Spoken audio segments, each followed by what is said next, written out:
¿Mató usted a su hijo? Pues a mi duda. ¿Realizó usted algún acto que pudiera valer para que su hija muriera? O sea, que pudiera contribuir a que su hija muriera. Joder, bajo ningún concepto, vamos.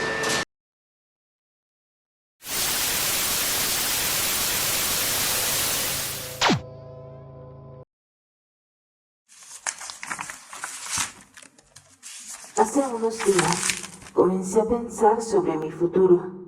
Cierto que soy una niña de 12 años, pero hay quienes piensan que soy mucho más madura de lo que aparento. ¿Será acaso que en mi genética está ese impulso que me exige ser mejor cada día? Nací en China, una comunidad bastante extraña para mí, luego de vivir toda mi vida prácticamente en España. Me consideraría española si no tuviera mis ojos rasgados. Sobre mi pasado realmente no recuerdo nada. Era un bebé de 9 meses. ¿Qué podría recordar? Pero sí debo admitir que es doloroso saber que mis padres no me quisieron. Tuve 2 madres y 2 padres, y para ambos no fui nada. Pero bueno, basta de los sentimentalismos tristes. Después de todo, no fue tan malo. Al principio, por supuesto, antes de que me arrebataran todo.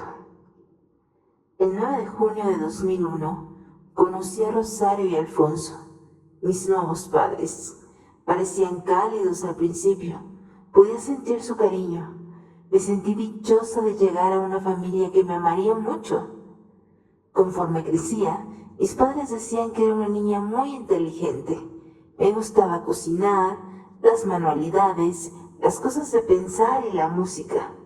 Aprendí varios instrumentos como el piano y el violín. Tomaba clases de canto y de ballet, pero mis temas favoritos eran los idiomas. Sé mandarín, inglés, francés y por supuesto que español. Tenía esperanzas de llegar lejos. Mi madre siempre me pareció hermosa. Creo que ella era auténtica y vaya que tenía valor. Ella podía conseguir casi todo lo que se propusiese. Casi, porque no tenía todo lo que deseaba. Ella no estaba convencida de ser madre, pero era lo que se suponía debía pasar luego de que se casara con mi padre. Mis abuelos eran lo que esperaban. Ellos querían un nieto, el heredero. Pero para mi madre la idea de cambiar su aspecto físico y todos los cambios que venían con el embarazo no le apetecían. Sin embargo, su máximo deseo toda la vida era complacer a mis abuelos, así que definitivamente tendría hijos.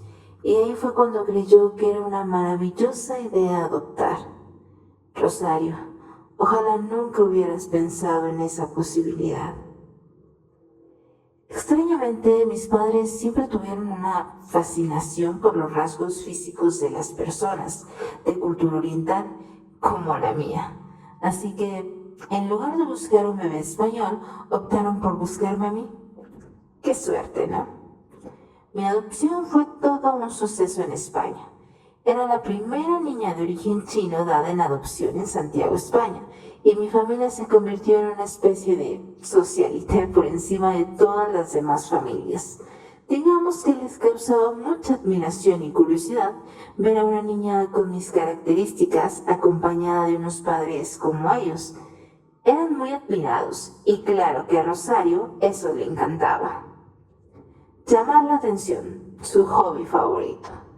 Rosario era abogada, al igual que mi abuelo, y claro que venía de una familia muy conservadora, donde evidentemente su futuro esposo tenía que tener la aprobación de sus padres. Extraño, ¿no? Ahora que lo pienso, no sé cómo mi padre logró esa aprobación. Alfonso era un hombre bastante serio, pero cariñoso. A veces parecía un poco renegado de la vida, pero siempre mostraba cariño por mí y mi madre. Era un periodista destacado, sí, pero que abandonó su carrera para encargarse de mí luego de mi llegada. Él me cocinaba. Quizá no era lo más rico, pero valoraba su esfuerzo. Nunca entendí por qué mi madre decidió separarse de él. Vivía en un departamento cerca de nosotras. No era un lugar tan cálido, pero nunca me quejé. La verdad, no sé qué hacía en sus tiempos libres lejos de mamá y de mí. Pero sí sé que quería a mi madre. Él quería volver a casa con nosotras, pero Rosario no se lo permitió. Creo que ella tenía un amante. A pesar de estar separados, pasaba mucho tiempo en casa y parecía que seguíamos siendo la misma familia de siempre, aunque eso ya no era así.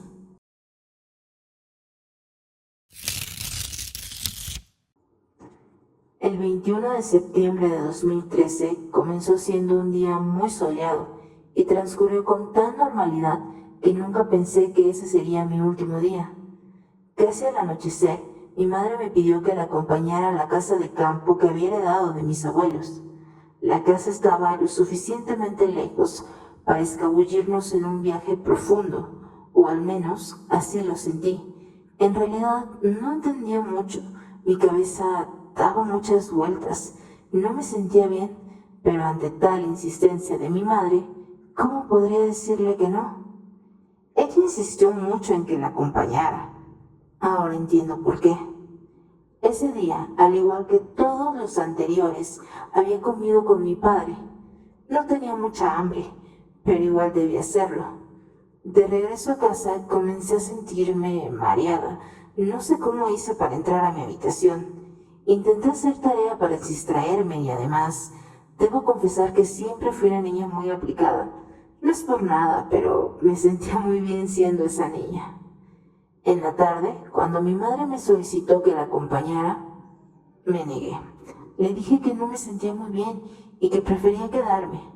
A Rosario no le gustó mucho eso e insistió en que la acompañara, para que me distrajera según, que la tarea no se iba a ir a ninguna parte y que el aire me haría bien. No pude negarme.